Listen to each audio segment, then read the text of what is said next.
It is my privilege to invite Mr. Rajendra Singh Pawar, Chairman and co-founder of NIIT Group, to address us today. Mr. Pawar, a distinguished leader and Padma Bhushan recipient, has played a crucial role in building India's IT landscape. I now invite Mr. Pawar to share his insights and deliver the opening remarks. Thank you, Neha.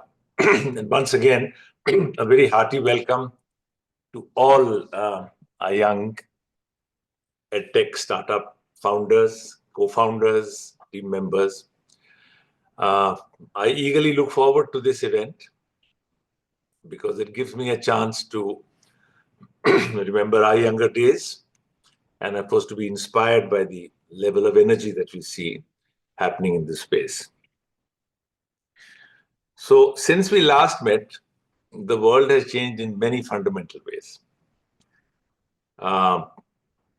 Many different dimensions. So, geopolitics, I can't remember a year in which so much is happening which could change the course of history, whether it's the US or it's the Middle East or Europe, parts of Asia, India, China. Very dramatic situations developing. And not the first time that things are developing, and I think it will change the course of history. But that's not the topic for today. We'll keep it for another day. Today, we want to talk about, between all of us, something which is, I wouldn't say equally disruptive, but equally foundational. And that is the escalating impact of Gen AI as the whole idea unfolds. The very short period of about, little over 2 years. So I'm just coming back from a conference, which was the 21st edition of Confluence, as we call it, in the US, where NIIT Learning Systems Limited, our company, invites our speakers from about 100 Fortune 1000 companies that we have as our customers. And the whole theme was built around Gen AI. But what's interesting is, even compared to last year's Confluence, and of course the year before that, 2 years ago, very few of our customers were looking at embracing Gen AI for learning. Last year, we saw a lot of people with strong intent. And this year, not a single presentation of their work went past us without very interesting examples of the use of Gen AI in learning. Now, it's not just learning. I think the world of work is changing. That's what we need to understand. All of us who are involved in learning need to understand that. The world of work is changing dramatically. Many parts of work, as we have done it, are kind of vanishing, but a whole new set of things are emerging, which mean that learning has to adapt, learning has to change. Who we teach about what is changing dramatically. And that, of course, is the focus of our attention. That is the focus of our interest. And our attempt today also will be to share as many of those things as possible. And it's for this reason that we decided that the keynote this year should have an interesting headline, and the topic is that AI changes everything. And I've invited our CEO, Mr. Sapnesh Lala. He runs NIIT Learning Systems, which is the international business, and is also on the board of NIIT Limited, which is the India side, India-China business. Sapnesh has been instrumental in moving the company rapidly into the space of Gen AI. And so I'm looking forward to listening to him speak a little more. He was also in the conference, of course, but then the research team we have, which is based in Chicago, which is working on Gen AI for learning. He has deep involvement and oversight and guides that. So we will listen to that. I'm looking forward to that. And then we have two excellent panels. The first panel its features are young startups who are looking at the whole question of the challenges at that stage of the enterprise. Some are a little ahead of the others, so we get a series of examples of very early stage, middle stage, and then developing stage, but early stage founders. And that session will be handled and managed by Mr. Ravi Garkipati. He is the ex-CTO of Flipkart, who was there before all of these people. And then he's a venture capitalist himself, and now getting into an interesting entrepreneurial phase himself. So he will conduct this discussion and, of course, keep adding a lot of value from his own experience. And he's a great one for technology. The second panel features large and successful learning companies in India. We've heard some things from them last year and the year before that. So to keep abreast of what they are seeing happen and how they are dealing with scaling with sustainability. That becomes the next phase for all of us, as we know. And they will share their experiences. They will share the challenges they faced in the last 12 months and how they overcame those challenges. And this session is moderated by a veteran in the field, Mr. Anand Sudarshan. Some of you or many of you would know of him. After many years in the IT industry, he was heading the Manipal education systems initiatives on for-profit education internationally, was involved in all kinds of transactions, setting up institutions abroad, introducing technology extensively into many aspects of the overall Manipal system, and has invested in startups, is already mentoring many startups. And so he dealt with the startup phase, he's dealt with scaling, and we are looking forward to his moderating the three great panelists and their conversation, and of course, adding his bit for the benefit of all of us who are listening in today. And then there's a fireside chat. We always look forward to getting a veteran. And this time we have Rajan Anandan. Everybody knows him. Not just from the time that he was in Google, but before that he was Microsoft in India. He was running Google in this part of the world, and now is at peak 15 partners, making big investments in all fields, but quite obviously looking at the possibilities for in the future for the whole startup phenomena, the high growth company phenomena, the whole digital ecosystem, particularly at a time like this. And he will be in conversation with my co-founder, Vijay Thadani. Vijay joining in from the US. So they will be in discussion. And that should be another very promising session that I'm personally looking forward to in the challenges of today, in the very, very, I would say, hyperactive financial environment in the world, driven not just by the geopolitics, but also by the disruptions that technology is bringing. So how to look at investments in this time, how to look at managing companies in this time. I think there'll be many good things to look at in that session. Now, I do want to mention that we have an audience, a large audience, but we want to make sure that your questions are woven in.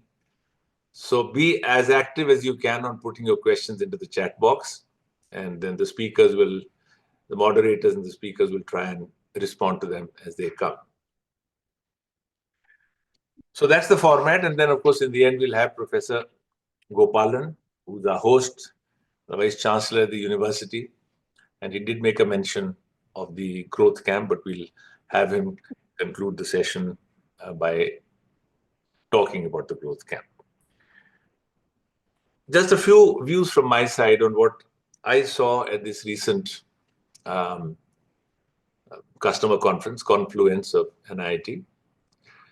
And before that, a couple of weeks before that, I was also at the conference which is done by ASU, the Arizona State University, and GSV partners in India. They did their third conference this year for startups. That was, of course, across many sectors, but education was the focus. And again, a very large audience of people at all levels, but also from all sectors of education. So it was schools and colleges and so on. Whereas our thrust in our event is mainly on EdTech for the consumer market and for corporates, slightly different.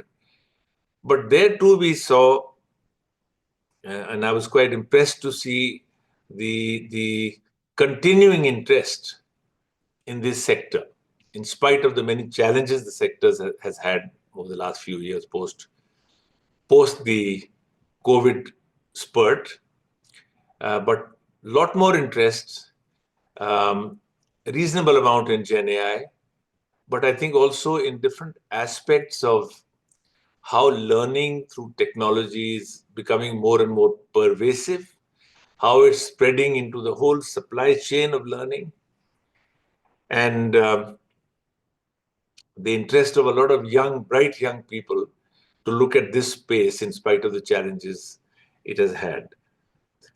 In the US event, our Confluence event, where normally we get 70 to 80 companies. This year we had 110 participants, the record.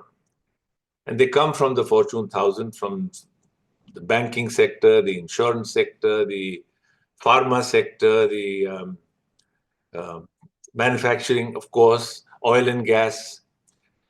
And so it's a fairly wide representation. We learned quite a bit about the concerns about the shifting nature of work, about the impact that is expected from GenAI, is demanded from GenAI, because the challenges of the corporate world everywhere are becoming similar. And I think there is an expectation that the productivity gains that all corporations are looking for, which are becoming a pressure for the learning sector as well. How to get more productivity from learning at this point in time, and what role can GenAI play in that? Now, of course, we do know that for many of these sectors, like the banking sector, the oil and gas sector, compliance is a very big issue. And people are finding a lot more pressure on compliance from the regulators. So what can GenAI do to deal with those kind of not so productive aspects of learning, but necessary aspects of learning? And therefore, how to find funds to look at the impact of the changing nature of work. If many kinds of jobs are vanishing because of GenAI, then the big question was, okay, you have agentic AI and you have agents. And there were interesting conversations that managers will have to now learn how not just to manage workers, but to learn digital workers. And the big question was that the digital workers, will they be trained by the IT folks or the HR folks?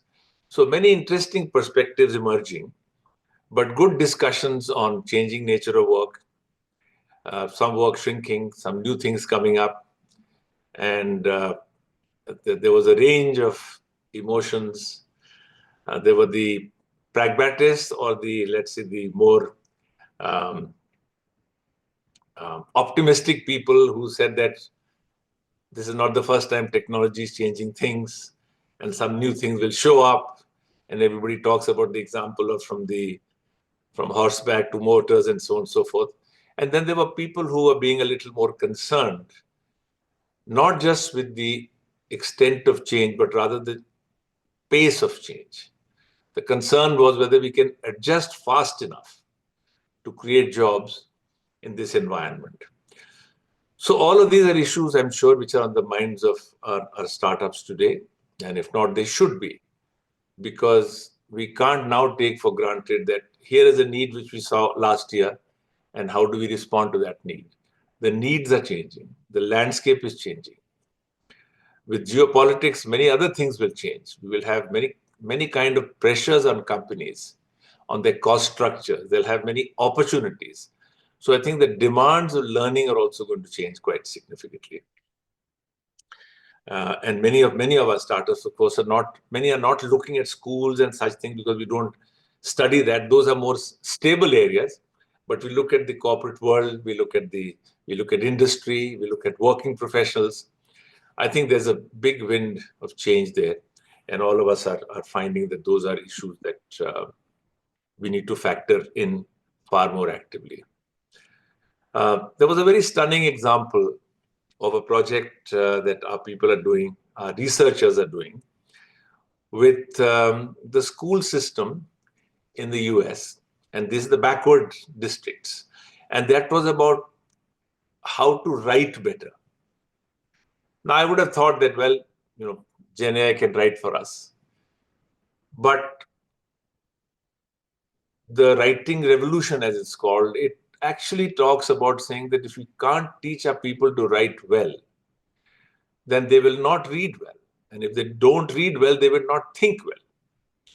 So deeper issues like that also are of great significance, because when we say critical thinking as a capability, it probably has to start from very fundamentals of how we read and write. And while it may look like it was aimed at school students, I found that very relevant, because in our university, which we have, and some of you have visited and some will visit, I find that our leaders in the universities are concerned about the writing skills of the young faculty who are coming in. So things are interconnected, things are changing, and I think it's easy to say that we'll solve this new problem also with GenAI. And of course, we remain hopeful that all young people such as yourselves who are breaking fresh ground will see these shifting sands and find some opportunities within those shifting sands rather than doing what some of the other companies have done in the past, which may be becoming less and less relevant. So with that, I'd like to hand you back to Neha. I can see that Sapnesh is there, so we can